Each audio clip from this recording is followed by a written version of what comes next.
ছিল 23 অগ্রহায়ণ। আর আজকের দিনটা আমাদের কাছে খুবই স্পেশাল, কারণ আজকের দিনেই আমাদের বিয়ে হয়েছিল। জানি না ফৌজিবাবুর কাছে দিনটা স্পেশাল কিনা, তবে আমার কাছে কিন্তু বেশ স্পেশাল। আর আমরা চলে গেছিলাম সেদিন সকালে বড়মার মন্দিরে পুজো দিতে। সামনে যে দেখলে না দুজনকে, এটা ছিল আমার দাদা বৌদি। জানো তো, আমার বৌভাতের পরের দিনই আমার দাদার বিয়ে হয়েছিল। খুব ইচ্ছে ছিল দাদার বিয়ে খাবো। বাকি যে দাদারা ছিল, দিদিরা ছিল, আমার খুব ছোটোবেলায় তাদের বিয়ে হয়ে যায়। কিন্তু খুব ইচ্ছে থাকলে কী হবে, ঠিক আমার বিয়ের পরেই দেখো দাদার বিয়েটা হলো। যাই হোক, আমাদের প্ল্যানিং ছিল আমরা বাড়ি থেকেই যাব, মানে রানাঘাট থেকে যাব, আমার শ্বশুরবাড়ি থেকে। কিন্তু আমরা 2-3 দিন আগে বাপের বাড়িতে বেড়াতে গিয়েছিলাম। সেখানে গিয়ে বৌদিকে বললাম যাবে, তো পুজো দিতে যাব। তো বৌদি রাজি হয়ে গেল। তাই মানে তোমাদের দাদাভাই বললো ঠিক আছে চলো থেকে যাই, আমরা একসাথে এখান থেকেই পুজো দিতে যাব। তো সেই মতো আমরা বাপের বাড়ি থেকেই এখানে আসলাম বড়মার মন্দিরে পুজো দিতে। হ্যাঁ, আমাদের সঙ্গে আরও একজন এসছে, আমাদের দিদি জামাইবাবু। তাদেরও জানো তো 23 অগ্রহায়ণই বিয়ে হয়েছে, তবে সেটা মানে একই দিনে বিয়ে হয়নি, আগের বছর পরের বছর এরকমভাবে বিয়ে হয়েছে। তো আমরা মোট 3টে ফ্যামিলি 3জন মিলে পুজো দিতে চলে এসেছি। দাদারও একটা ছেলে আছে, সেও এসেছে। আর এখানে ঢুকে গেলাম আমরা মায়ের মন্দিরে। পুজো দেওয়া কমপ্লিট। আমাদের প্রত্যেকের হাতে প্রসাদ হিসাবে একটা করে ফল দেওয়া হচ্ছিল। আর বাইরে গোমাতা ছিল, প্রত্যেকেই দেখলাম গোমাতাকে ফল প্রসাদটা খাইয়ে দিচ্ছিল। মাহিও বায়না করলো দেবো, তো মাহিও দিয়ে দিল ফলটা। দেখো খুব সুন্দরভাবে খেয়ে নিল, প্রত্যেকেই দিচ্ছিল। এত ফল দিচ্ছিল যে গোমাতা আর ফল খেয়ে শেষ করতে পারছিল না। মাই এখানে একটু আদর করে নিল। এবার আমরা সামনের দিকে এগোবো। চলো দিদি জামাইবাবুকেও তোমাদেরকে দেখাবো। অ্যাকচুয়ালি ওরা এখান দিয়ে মানে আমার কালীনারায়ণপুর থেকে গেছে, তো সেই কারণে ওরা ট্রেনে গেছে, আমাদের আগে চলে গিয়েছিল, তাই ওদের পুজোটা আগে দেওয়া হয়ে গিয়েছিল। লাইন দিতে হবে। এই যে সামনে যারা যাচ্ছে না হলুদ চুড়িদার পরা, এটা ছিল আমার দিদি আর জামাইবাবু। তো আমরা আস্তে আস্তে এগিয়ে গঙ্গার ঘাটের দিকে যাচ্ছি। গঙ্গার ঘাটটা যখন প্রথম বাইক নিয়ে ওখান দিয়ে আসছিল খুব সুন্দর লাগছিলো, কিন্তু দাঁড়ানোর সময় পাইনি। আর এখানে আমি কিছুটা রিলস বানিয়ে নিচ্ছিলাম। যেটা বলছিলাম, দাঁড়ানোর সময়টা আমরা পাইনি, যেহেতু লাইন দিতে হবে, সেই কারণে তাড়াতাড়ি করে চলে গেছিলাম। আর পুজো দিতে না আমাদের খুব বেশি লাইন দিতে হয়নি, খুব বেশি সময় লাগেনি, মোটামুটি ধরো 20 মিনিটের মধ্যেই আমরা পুজো দিয়ে দিয়েছি। এবার এখানে আমরা কিছুক্ষণ দাঁড়িয়ে চা বিস্কিট টিস্কিট খেলাম, তারপরে কচুরি টচুরি এই সমস্ত জিনিস খেয়ে নিলাম।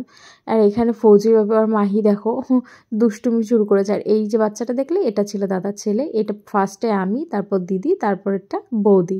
এখানে আমরা তারপর বাড়ি চলে এসেছিলাম। বাপের বাড়ি আবার ফিরে আসলাম, ওখান থেকে বাড়ি চলে এসেছিলাম। সন্ধ্যাবেলা রেডি হয়ে আমরা আবার বেরিয়েছিলাম।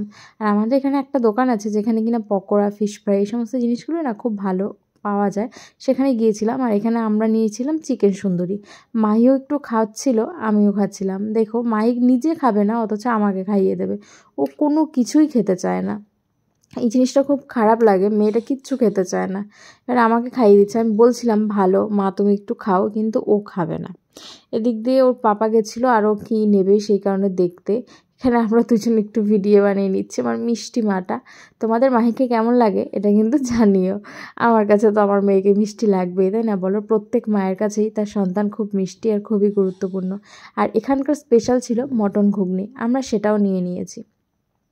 বাইরে প্রচণ্ড ঠান্ডা পড়েছে। দেখলাম বাইকে উঠবো, সেই সময় দেখি পাশে একটা হনুমানজির মন্দির ছিল, সেখানে দেখলাম বজরংবলীর পুজো হচ্ছে। আমরাও সেখানে গেলাম, সন্ধ্যা আরতি হচ্ছে, পুজো হচ্ছে, একটু প্রণাম করলাম। মাহি ওর পাপার কাঁধের উপরে উঠে দেখছে। অ্যাকচুয়ালি এতটা ভিড় ছিল মাহি দেখতে পাচ্ছিল না। তারপর চলে গেলাম মলে গিয়ে ব্যাস মাহির তো দুষ্টুমি শুরু। তোমাদের দাদাভাই একটা জ্যাকেট নেবে, সেটাই দেখতে গিয়েছিল, কিন্তু দুর্ভাগ্যবশত এই মল থেকে আমাদের জ্যাকেটটা পছন্দ হয়নি, আমরা অন্য একটা মল থেকে নিয়েছিলাম। আর এখানে মাহির জন্য গাড়ি দেখে ব্যাস বসে পড়েছে, এটা নেবে। আর একটা জিনিস নিয়েছি, জলের বোতল। মাহি যখন স্কুলে যায় না, তখন না একটা মানে পাশের বাড়ি একটা ছেলে এরকম সেম বোতল আছে, ওইটার জন্য খুব বায়না করে। তো আমি ওখানে গিয়ে এই বোতলটা পেয়ে গেলাম, নিয়ে নিলাম। ব্যাস ও তখনই ওর মধ্যে জল ভরে দিতে হবে। তো আমাদের কাছে যে জলের বোতলটা ছিল, সেটা দিয়ে বোতলটাকে ভালো করে ধুয়ে নিলাম, ধুয়ে তারপর ওটাতে জল দিলাম। আর ও বেশ সুন্দরভাবে এটার থেকে জল খাচ্ছে। প্রথম দিন তো এই কারণেই, এরপরে দেখবে আর খাবে না। বাচ্চাদের এটাই, যখন যেটা দেখে তখনই সেটা বায়না করে। তারপর আমরা এখান থেকে কিছুটা ঘুরে টুরে বাড়ি গেলাম। বাড়িতে গিয়ে মাইকে ঘুম পাড়িয়ে রেখে চলে গেলাম সোজা হোটেল তানিয়াতে। আর সেখানে গিয়ে আমরা খাবার অর্ডার করে দিলাম। আমরা অনেকটা রাতে গিয়েছিলাম, প্রায় রাত 11টার সময় গিয়েছিলাম। 11টা না, 10:30টার সময়, যেহেতু মাইকে ঘুম পাড়াতে হয়েছে, মাইকে ঘুম পাড়াতে আমাদের একটু দেরি হয়েছে। এখানে আমি আর তোমাদের দাদাভাই একটু ভিডিও করে নিচ্ছিলাম। খাবার অর্ডার দিয়ে দিয়েছিলাম, খাবারটা আসতে দেরি করছিল, সেই কারণে আমরা ভিডিও করছিলাম। তো আমার দাদাভাইকে বললাম পুরো মানে রেস্টুরেন্টের ভিডিওটা একটু করো। ও যতটুকু পেরেছে করেছে, আমি করিনি। আমার একটু কেমন অকওয়ার্ড ফিল হচ্ছিলো যে ভেতরে গিয়ে ভিডিও করব, সেই কারণে সেটা করিনি। আর রেস্টুরেন্টটা তখন অনেক রাত হয়ে গেছিলো বলে পুরোটাই ফাঁকা ছিল। এখানে এই যে আমরা দুজন তোমাদের কেমন লাগছে জানিও। তারপর আমরা অর্ডার করছিলাম চিকেন 65 আর বিরিয়ানি। যেহেতু অত রাতে সন্ধ্যাবেলা অনেক কিছু আমরা খেয়েছি, পুরোটা ভিডিও আমরা দিতে পারিনি।